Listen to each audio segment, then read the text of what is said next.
ನನ್ನ ಎಲ್ಲ ಆತ್ಮೀಯ ವಿದ್ಯಾರ್ಥಿ ಮಿತ್ರರೇ, ನೋಡಿ, ಇಂಜಿನಿಯರಿಂಗ್ ಸ್ಟೂಡೆಂಟ್ಸ್ಗಳಿಗೆ M3 ಲ್ಯಾಪ್ಲಾಸ್ ಟ್ರಾನ್ಸ್ಫಾರ್ಮು ಕಂಟಿನ್ಯೂ ಮಾಡ್ತಾಯಿದ್ದೀನಿ. ನೋಡಿ, ಸಪೋಸ್ ನಿಮಗೆ ನೆಕ್ಸ್ಟ್ ಟೈಪಲ್ಲಿ find Laplace transform of t cos at. ಈಗ ನಾನು ನಿಮ್ಗೆ ಹೇಳ್ಕೊಟ್ಟಿದ್ದು e⁻ ಇದ್ದಾಗ e⁻at ಇಂಟು ಸಮ್ ಏನೋ ಒಂದು ಫಂಕ್ಷನ್ ಇದ್ದಾಗ ಯಾವ ಥರ ಮಾಡಬೇಕಂತ ಹೇಳ್ಕೊಟ್ಟೆ. ಈಗ t cos at, ನೋಡಿ, t ಇರ್ತದೆ, ಇಲ್ಲ t² ಇರ್ತದೆ, ಇಲ್ಲ t³ ಇರುತ್ತೆ. t³ ಸಾಮಾನ್ಯ ರೇರು, t² ಕೊಡ್ತಾರೆ, ಆಯಿತಾ. ನೋಡಿ, ಈ ಥರ ಕೊಟ್ಟಾಗ ಏನು ಮಾಡಬೇಕಂದ್ರೆ, ನೋಡಿ, ಎಲ್ಲ t cos at ಅಂತ ಇದೆಯಲ್ವಾ, ಫಸ್ಟ್ ಏನು ಮಾಡಿ ಇದರದ್ದು ಲ್ಯಾಪ್ಲಾಸ್ ಕಂಡುಹಿಡ್ಕೊಳ್ಳಿ. ಯಾವುದ್ರದ್ದು? cos at. ಎಲ್ಲ cos at ಕಂಡುಹಿಡ್ಕೊಳ್ಳೋಣ. ನೋಡಿ, ಎಲ್ಲ cos at ಅಂತಂದರೆ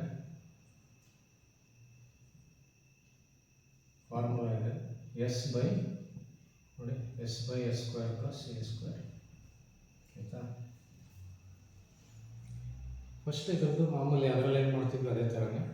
ಅದಾದಮೇಲೆ ನೆಕ್ಸ್ಟ್ ಏನು ಮಾಡಬೇಕಂದ್ರೆ, ಈಗ t⁻1 ಅಂತ ತಗೋಬೇಕಿಲ್ಲ, cos at. ನೋಡಿ, ಇಲ್ಲಿ -1 ಕಾಮನ್ ಯಾವಾಗ t² t³ ಅಂತ ಬಂದು ಇನ್ನೇನಾದರೂ ಫಂಕ್ಷನ್ ಇದ್ದರೆ ಏನು ಫಂಕ್ಷನ್ ಎಕ್ಸ್ಟ್ರಾ ಇರ್ತದೆ t ಜೊತೆಗೆ ಅದರದ್ದು ಲ್ಯಾಪ್ಲಾಸ್ ಕಂಡುಹಿಡಿದಿದ್ದೀನಿ. ಅದಾದಮೇಲೆ -1 ಕಾಮನ್ ಇರ್ತದೆ.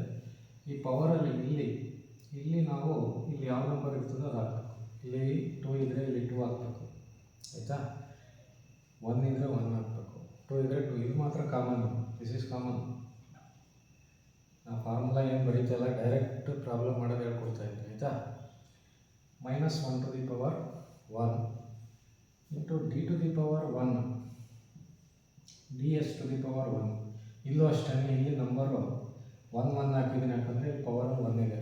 2 ಇದ್ದರೆ ಇಲ್ಲಿ 2 ಹಾಕ್ಬೇಕು, ಆಯಿತಾ. ಇಲ್ಲಿ ಒಳಗಡೆ ಏನು ಬರೀಬೇಕಂದ್ರೆ, ನೋಡಿ, ಇದನ್ನು ಬರೀಬೇಕು, s² ಪ್ಲಸ್ a². ಈಗ -1⁻1 ಅಂದರೆ ದಟ್ ಈಸ್ -1 ಅಂತಾನೆ ಅಲ್ವಾ. -1² ಬಂದರೆ 1 ಆಗುತ್ತೆ. ಈಗ ಇದು d/ds ಆಗುತ್ತೆ, s/s² ಪ್ಲಸ್ a². ಈಗ ಇದರ ಅರ್ಥ ಏನಪ್ಪ ಅಂತಂದರೆ, d/ds ಆಫ್ ಇದರ ಅರ್ಥ, ಇದನ್ನು ಒಂದ್ಸಲಿ ಡಿಫ್ರೆನ್ಷಿಯೇಟ್ ಮಾಡಿ. ಈಗ ಇದನ್ನು ಡಿಫ್ರೆನ್ಷಿಯೇಟ್ ಮಾಡಬೇಕಂದ್ರೆ ನಾವು ಇದು ನೋಡಿ ಫ್ರ್ಯಾಕ್ಷನ್ ಟೈಪಲ್ಲಿದೆ, ಕೋಷಂಟ್ ರೂಲ್ ಅಂತ ಬರುತ್ತೆ, ಅದನ್ನು ಯೂಸ್ ಮಾಡೋದು. ನೋಡಿ, ಕೋಷಂಟ್ ರೂಲ್ ಅಂದರೆ ನೀವು ಡಿಪ್ಲೊಮಲ್ಲೆಲ್ಲ ಓದಿರ್ತೀರ, ಇದರಲ್ಲಿ PUCನಲ್ಲೆಲ್ಲ ಓದಿರ್ತೀರ. ನಾನು ಹಂಗೆ ಡೈರೆಕ್ಟಾಗಿ ಮಾಡಿರ್ತೀನಿ, ಆಯಿತಾ. ಆಮೇಲೆ ನೋಡೋಣ. ಈಗ -1, ನೋಡಿ, ಇದು ಕೋಷಂಟ್ ರೂಲ್ ಹಾಕ್ಬೇಕಂದ್ರೆ ಹಂಗೆ ಹೇಳ್ತೀನಿ ನೋಡಿ. ಫಸ್ಟ್ ಇದನ್ನು ಹೆಂಗಿದೆ ಹಂಗೆ ಬರ್ಕೋಬೇಕು. ನೋಡಿ, ಇದು ನ್ಯೂಮರೇಟ್ರು, ಇದು ಡಿನಾಮಿನೇಟ್ರು. ಡಿನಾಮಿನೇಟ್ರನ್ನ ಯಾವ ಥರ ಇದೆ ಆ ಥರ ಬರ್ಕೋಬೇಕು, s² ಪ್ಲಸ್ a² ಬರ್ಕೊಂಡು ಡಿನಾಮಿನೇಟ್ರನ್ನ ಯಾವ ಥರ ಇದೆ ಆ ಥರ ಬರೆದಿದ್ದೀನಿ. ಈ ನ್ಯೂಮರೇಟರ್ನ ಡಿಫ್ರೆನ್ಷಿಯೇಟ್ ಮಾಡಬೇಕು.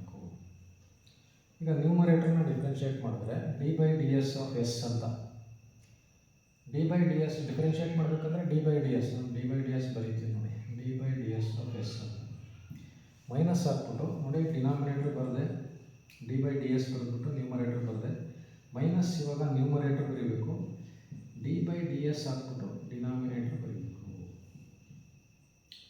ಹೋಲ್ ಡಿವೈಡೆಡ್ ಬೈ ಡಿನಾಮಿನೇಟರ್ ಏನಿದೆ ಅದರದ್ದು ಸ್ಕ್ವೇರ್ ಮಾಡಬೇಕು. ನೋಡಿ, this is the quotient rule. ಅಂದರೆ ಈ ಥರ ಏನಾದರೂ ಫ್ರ್ಯಾಕ್ಷನ್ ಟೈಪಲ್ಲಿ ಬಂದರೆ d/ds ಒಳಗಡೆ ನಾವು ಈ ಥರ ರೂಲ್ ಹಾಕಬೇಕು. ಏನಪ್ಪ ಈ ರೂಲ್ ಅಂತಂದರೆ, ನೋಡಿ, ಇನ್ನೊಂದ್ಸಲ ಹೇಳ್ತೀನಿ. ಡಿನಾಮಿನೇಟರ್ ಹಂಗೆ ಬರ್ಕೋಬೇಕು, ಇಂಟು ಹಾಕ್ಬಿಟ್ಟು ನ್ಯೂಮರೇಟರ್ ಡಿಫ್ರೆನ್ಷಿಯೇಟ್ ಮಾಡಬೇಕು. ಡಿಫ್ರೆನ್ಷಿಯೇಟ್ ಮಾಡುವಾಗ d/ds ಅಂತ ಬರೀತೀವಿ, ಮೈನಸ್ ನ್ಯೂಮರೇಟರ್ ಹಂಗೆ ಬರ್ಕೋಬೇಕು, d/ds ಹಾಕ್ಬಿಟ್ಟು ಡಿನಾಮಿನೇಟರ್ ಬರೀಬೇಕು. ಅದಾದಮೇಲೆ ಡಿನಾಮಿನೇಟರ್ ಸ್ಕ್ವೇರ್. ಈಗ ಅದನ್ನು ಸಿಂಪ್ಲಿಫೈ ಮಾಡೋದು. ನೋಡಿ, -1 ಬ್ರ್ಯಾಕೆಟ್ ಹಾಕೋತೀನಿ ಇಲ್ಲಿ, s² plus a². d/ds s ಅಂದರೆ 1 ಅಂತ, ನಿಮಗೆ d/dx x ಅಂತಂದರೆ 1 ಅಂತ ಗೊತ್ತಿದೆ ಅಲ್ವಾ. d/ds s ಅಂದರೆ 1 ಆಗುತ್ತೆ, this becomes 1 minus s into, ಇಲ್ಲಿ 2 ಟರ್ಮ್ ಇದೆ, ಒಂದು s² ಇದೆ, ಇನ್ನೊಂದು a² ಇದೆ. D by d s s square ಅಂದರೆ 2s. ಈಗ ಎಕ್ಸ್ ಸ್ಕ್ವೇರ್ ಅಂದರೆ 2x ಮಾಡ್ತೀವಿ. ಅದೇ ಥರ ಎಸ್ ಸ್ಕ್ವೇರ್ ಅಂದರೆ 2s ಬರುತ್ತೆ ಇಂಟು 2s ಪ್ಲಸ್ ಇದನ್ನು ಡಿಫ್ರೆನ್ಷಿಯೇಟ್ ಮಾಡಬೇಕು. D by d s a square ಅಂದರೆ ಎ ಇಸ್ ಕಾನ್ಸ್ಟೆಂಟ್. ಎಸ್ ಇದ್ದರೆ ಮಾತ್ರ ಡಿಫ್ರೆನ್ಷಿಯೇಟ್ ಮಾಡಬೇಕು, ಬೇರೆ ಬರೀ ನಂಬರ್ ಇದ್ದರೆ ಹಂಗೆ ಬರೀಬೇಕು. ಈಗ ಹಂಗೆ ಅಲ್ಲ, 0 ಬರೀಬೇಕು, ಯಾಕಂದರೆ d by d s constant ಅಂದರೆ 0 ಆಗುತ್ತೆ. ನೋಡಿ, d by d s a square ಅಂತ ಬಂದರೆ ದಟ್ ಈಸ್ ಕಾನ್ಸ್ಟೆಂಟ್ 0. ನೋಡಿ, ಎಸ್ ಸ್ಕ್ವೇರ್ಗೆ 2s ಬರುತ್ತೆ, ನೆನ್ಪಿಟ್ಕೊಬಿಡ್ಬೇಕು ನೀವು. ಎಸ್ ಬಂದರೆ 1, ಎಸ್ ಸ್ಕ್ವೇರ್ ಬಂದರೆ 2s, ಎಸ್ ಕ್ಯೂಬ್ ಬಂದರೆ 3s ಸ್ಕ್ವೇರ್. ಸಪೋಸ್ 2s ಬಂದರೆ 2 into 1 2 whole divided by s square plus a square whole square. ಆಯಿತಾ? ನೋಡಿ, ಇದನ್ನು ಸಿಂಪ್ಲಿಫೈ ಮಾಡೋದು -1 ಹಂಗೆ ಇರಲಿ ಹೊರಗಡೆ. ಈಗ 1ಇಂದ ಮಲ್ಟಿಪ್ಲೈ ಮಾಡೋದು ಅಷ್ಟೇ ಬರುತ್ತೆ, s square plus a square minus ಇದು 2s ಪ್ಲಸ್ 0 ಅಂದರೆ 2s ಆಗುತ್ತೆ. ಇನ್ನೊಂದು ಸ್ಟೆಪ್ ಬರೀತೀನಿ, s into 2s divided by denominator ಹಂಗೆ ಇರ್ತದೆ, s square plus a square whole square. This is equal to -1 s square plus a square minus 2s square ಆಯಿತು divided by s square plus a square whole square. This is equal to once again -1. ನೋಡಿ, ಒಳಗಡೆ ನಾವು add ಮಾಡ್ಬೋದು. S square plus ಇಲ್ಲಿ -2s square ಇದೆ, s square -2 first a square ಬರ್ಕೊಂಡ್ಬಿಡ್ತೀನಿ. ಹಂಗೆ a square ಹಂಗೆ ಬರೀತಾ ಇದ್ದೀನಿ, ಇವೆರಡನ್ನ ಈಗ ಮೈನಸ್ ಮಾಡ್ತೀನಿ. ಯಾಕಂದರೆ ಎಸ್ ಸ್ಕ್ವೇರ್ -2s ಸ್ಕ್ವೇರ್ ಅಂದರೆ 1s ಸ್ಕ್ವೇರ್ -2s ಸ್ಕ್ವೇರ್ ಅಂತ -1s ಸ್ಕ್ವೇರ್ ಅಂತ ಬರುತ್ತೆ. ಅಂದರೆ -s ಸ್ಕ್ವೇರ್, ಇಲ್ಲಾಂದರೆ ಫಸ್ಟೇ ಬರೆಯೋಣ. -s ಸ್ಕ್ವೇರ್ ಆಗುತ್ತೆ ಪ್ಲಸ್ ಎ ಸ್ಕ್ವೇರ್ ಹಂಗೆ ಬರೀಬೇಕು. ನೋಡಿ, ಇಲ್ಲಿ ಎಸ್ ಸ್ಕ್ವೇರ್ ಎರಡಿದೆ, ಇಲ್ಲೊಂದಿದೆ. ಇದು 1s ಸ್ಕ್ವೇರ್ -2s ಸ್ಕ್ವೇರ್ ಅಂದರೆ 1 - 2 ಅಂದರೆ -1s ಸ್ಕ್ವೇರ್ ಆಗುತ್ತೆ. ಅದನ್ನು ಬರೆದಿದ್ದೀನಿ. ಎ ಸ್ಕ್ವೇರ್ ಹಂಗೆ ಬರೆದಿದ್ದೀನಿ divided by s square plus a square whole square. ಆಯಿತಾ? ನೋಡಿ, ಈ ಪ್ರಶ್ನೆ ಯಾವುದೋ ಎಕ್ಸಾಮಲ್ಲಿ ಕೇಳಿದ್ದಾರೆ, 2018 ಕೇಳಿದ್ದಾರೆ. ಈಗ -1ಇಂದ ಇದನ್ನ ಮಲ್ಟಿಪ್ಲೈ ಮಾಡಿ ನ್ಯೂಮರೇಟರ್ನ, ಅವಾಗ ಇದು ಪ್ಲಸ್ ಆಯ್ತದೆ, ಇದು ಮೈನಸ್ ಆಗುತ್ತೆ. Final answer is s square minus a square divided by s square plus a square whole square. ನೋಡಿ, ನಿಮ್ಗೆ ಏನಾದರೂ ಲ್ಯಾಪ್ಲಾಸ್ ಟ್ರಾನ್ಸ್ಫಾರ್ಮಲ್ಲಿ ಟಿ ಇಂಟು ಸಮಥಿಂಗ್ ಇದ್ದರೆ, ಟಿ ಇಂಟು ಸಮ್ ಫಂಕ್ಷನ್ ಇದ್ದರೆ, ನೋಡಿ ಈ ಥರ t into cos a t square sine ಈ ಥರ ಇದ್ದಾಗ ಈ ಪ್ರೊಸೀಜರ್ ಯೂಸ್ ಮಾಡಬೇಕು. 1 ಇರೋದ್ರಿಂದ ಇದು ಒಂದೇ ಸಲ ಡಿಫ್ರೆನ್ಷಿಯೇಟ್ ಮಾಡಿದ್ದೀನಿ. ನೋಡಿ, ನೆಕ್ಸ್ಟ್ ಕ್ವಶನಲ್ಲಿ ಸ್ಕ್ವೇರ್ ಇದೆ, ಟಿ ಸ್ಕ್ವೇರ್ ಅಂತ ಇದೆ. ಆವಾಗ ನಮಗೆ 2 ಸಲ ಡಿಫ್ರೆನ್ಷಿಯೇಟ್ ಮಾಡಬೇಕಾಗುತ್ತೆ, ಡಿ ಸ್ಕ್ವೇರ್ ಅಂತ ಬರುತ್ತೆ. ಅದೊಂದು ಹೇಳ್ಕೊಟ್ಬಿಡ್ತೀನಿ ಇವಾಗ. ಈಗ ನೆಕ್ಸ್ಟ್ ಪ್ರಾಬ್ಲಮ್ ಹೋಗೋಣ.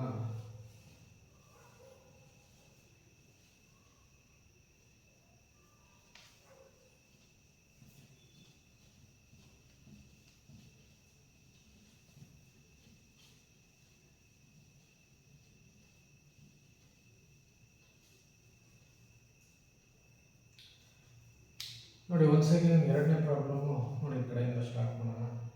Laplace transform of t square sine 3t. ಈಗ ಫಸ್ಟ್ ಕೆಲಸ ಏನಪ್ಪ ಅಂತಂದರೆ ಸೈನ್ 3tದು ಲ್ಯಾಪ್ಲಾಸ್ ಕಂಡುಹಿಡ್ಕೊಳ್ಳೋಣ. ಸೈನ್ 3tದು 3/s ಸ್ಕ್ವೇರ್. ನೋಡಿ, ಸೈನ್ 80 ಅಂತಂದರೆ s square plus a square. A ಅಂದರೆ 3, ಇಲ್ಲಿ 3 ಸ್ಕ್ವೇರ್. ಸರಿನಾ? ಬೇಕಂದರೆ ಇದನ್ನ ಹಿಂಗೆ ಬರ್ಕೊಳ್ಳಿ 3/s ಸ್ಕ್ವೇರ್ ಪ್ಲಸ್ 9. ಈಗ ಟಿ ಸ್ಕ್ವೇರ್ ಇಂಟು ಸಮ್ ಏನೋ ಫಂಕ್ಷನ್ ಇತ್ತು, ಆ ಏನು ಫಂಕ್ಷನ್ ಇತ್ತು ಅದರದ್ದು ಲ್ಯಾಪ್ಲಾಸ್ ಕಂಡುಹಿಡಿದಿದ್ದೀನಿ. ಈಗ ಒಟ್ಟಿಗೆ ತಗೊಳ್ಳೋಣ, ಎಲ್ ಆಫ್ ಟಿ ಸ್ಕ್ವೇರ್. ಈಗ ಟಿ ಸ್ಕ್ವೇರ್ ಇರೋದ್ರಿಂದ ನಾವೇನು ಮಾಡಬೇಕು, ಈಗ ಇಲ್ಲಿ ಸ್ಕ್ವೇರ್ ಇರೋದ್ರಿಂದ -1 square d square by d s square. ನೋಡಿ, ಇಲ್ಲಿ 2 ಹಾಕ್ಬೇಕು, ಅಲ್ಲಿ 1 ಹಾಕಿದ್ದೆ, 2 ಹಾಕ್ಬೇಕು. ಯಾಕಪ್ಪ 2 ಹಾಕ್ಬೇಕಂದ್ರೆ ಟಿ ಸ್ಕ್ವೇರ್ ಇದೆ, 3 ಇದ್ದರೆ 3 ಹಾಕ್ಬೇಕು. ನೋಡಿ, ಇಲ್ಲೂ 2 ಹಾಕ್ಬೇಕು, ಇಲ್ಲೂ 2 ಹಾಕ್ಬೇಕು. ಒಳಗಡೆ ಏನು ಬರೀಬೇಕಂದ್ರೆ ಇದ್ರದ್ದು ಈ ಆನ್ಸರ್ ಬರೀಬೇಕು, 3 divided by s square plus 9. ನೋಡಿ, ಈ ಥರ. ಇವಾಗ ಇದನ್ನ ಏನಂತಂದರೆ -1 ಸ್ಕ್ವೇರ್ ಅಂದರೆ 1 ಆಗುತ್ತೆ ಅಲ್ವಾ? -1 ಸ್ಕ್ವೇರ್ ಇಸ್ 1. 1ಅನ್ನು ಬರೆದ್ರೆ ಬರಿಬೋದು, ಇಲ್ಲ ಅಂದಿಲ್ಲ. -1 ಇದ್ದರೆ ಬರ್ಕೊಂಡು ಹೋಗ್ಬೇಕಿತ್ತು, 1 ಇರೋದ್ರಿಂದ ಬುಟ್ಟು ಹಾಕ್ಬೋದು, ಯಾಕಂದರೆ 1 × ಎನಿಥಿಂಗ್ ಈಸ್ ಅದೇ ಬರುತ್ತೆ. ಈಗ ಇಲ್ಲಿ ಡಿ ಸ್ಕ್ವೇರ್ ಅಂತ ಇದೆ, ಇದನ್ನು 2 ಸಲ ಡಿಫ್ರೆನ್ಷಿಯೇಟ್ ಮಾಡಿದ್ರೆ ನೋಡಿ, ಡಿ ಬೈ ಡಿ ಎಸ್ ಅಂತ ಹಾಕ್ಕೊಂಡು ಒಂದು ಬ್ರ್ಯಾಕೆಟ್ ಹಾಕಿ ಡಿ ಬೈ ಡಿ ಎಸ್ ಇದನ್ನು ಬರ್ಕೋಬೇಕು. ಈ ಥರ d square by d s square ಅಂತ ಇದ್ದರೆ ನಾವು ಈ ಥರ ಬರೀಬೇಕು. ಅಂದರೆ ಇದನ್ನು ಎರಡು ಸಲ ಡಿಫ್ರೆನ್ಷಿಯೇಟ್ ಮಾಡಬೇಕಂತ. D square by d s square ಅಂದರೆ ಇದನ್ನು ಎರಡು ಸಲ ಡಿಫ್ರೆನ್ಷಿಯೇಟ್ ಮಾಡಬೇಕು. ಅದಕ್ಕೆ ಇದನ್ನು ಈ ಥರ ಸ್ಪ್ಲಿಟ್ ಮಾಡಬೇಕಂಡಿದ್ದೀನಿ. ಈಗ ಇದು ಒಂದು ಬಿಟ್ಬಿಡೋಣ. ಡಿ ಬೈ ಡಿ ಎಸ್ ಈ ಒಳಗಡೆ ಡಿಫ್ರೆನ್ಷಿಯೇಟ್ ಮಾಡೋಣ. ಈಗ ಒಂದ್ಸಲಿ ಇದನ್ನು ಒಂದ್ಸಲಿ ಡಿಫ್ರೆನ್ಷಿಯೇಟ್ ಮಾಡಬೇಕು ಈಗ ಮೊದಲು, ಆಮೇಲೆ ಪುನಃ ಇದಿದೆ ಅಲ್ವಾ ಇನ್ನೊಂದ್ಸಲಿ ಡಿಫ್ರೆನ್ಷಿಯೇಟ್ ಮಾಡಬೇಕು. ಈಗ ಇದನ್ನು ಡಿಫ್ರೆನ್ಷಿಯೇಟ್ ಮಾಡಬೇಕಂದ್ರೆ ಈಗ ತಾನೇ ಮಾಡಿದ್ವಿ ಕೋಶನ್ ರೂಲ್. ಇದು ಫ್ರ್ಯಾಕ್ಷನ್ ಟೈಪಲ್ಲಿದೆ ಕೋಶನ್ ರೂಲ್.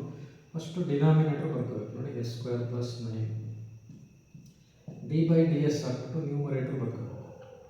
ಡಿನಾಮಿನೇಟರ್ ಹೆಂಗಿದೆ ಹಂಗೆ ಬರ್ಕೋಬೇಕು. ಡಿ ಬೈ ಡಿ ಎಸ್ ಹಾಕ್ಬಿಟ್ಟು ನ್ಯೂಮರೇಟ್ರು ಮೈನಸ್ ನ್ಯೂಮರೇಟರ್ ಬರ್ಕೊಂಡು ಡಿ ಬೈ ಡಿ ಎಸ್ ಹಾಕ್ಬಿಟ್ಟು denominator s square plus 9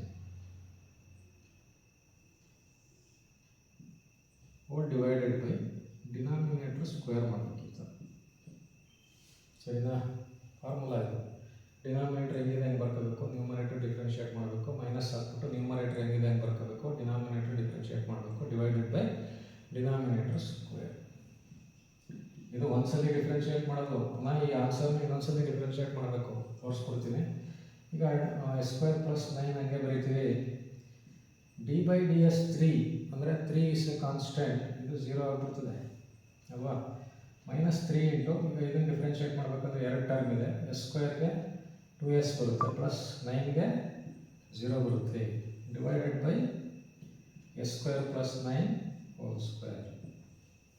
this is equal to ನೋಡಿ ಡಿ ಬೈ ಡಿ ಎಸ್.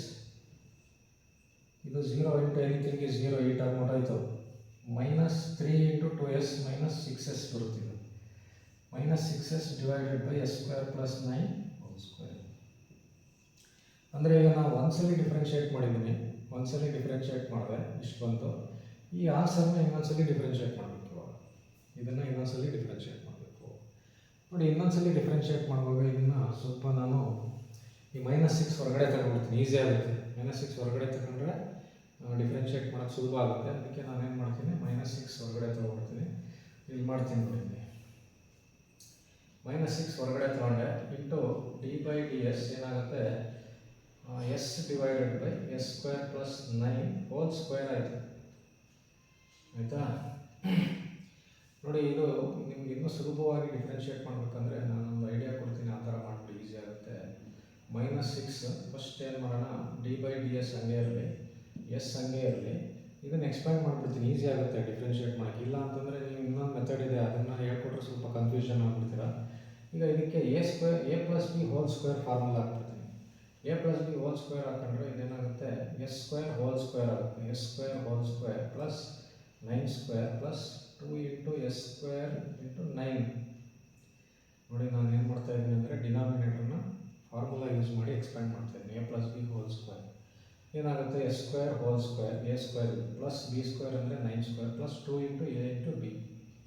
ಇವಾಗ -6 ಡಿ ಬೈ ಡಿ ಎಸ್. ಇನ್ನೂ ನಾನು ಡಿಫ್ರೆನ್ಷಿಯೇಟ್ ಮಾಡ್ತಾ ಇಲ್ಲ, ಇನ್ನು ಸಿಂಪ್ಲಿಫೈ ಅಷ್ಟೇ ಮಾಡ್ತಾ ಇದ್ದೀನಿ. ಈಗ ಇದು ಎಸ್ ಟು ದಿ ಪವರ್ 4 ಆಗುತ್ತೆ, ಇದು 81 ಆಗುತ್ತೆ.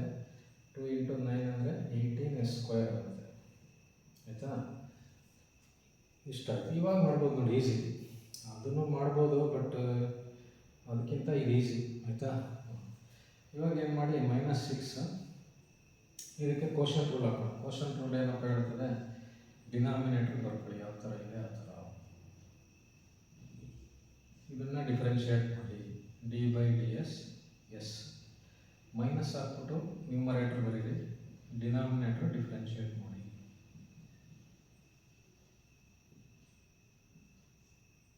ಹೋಲ್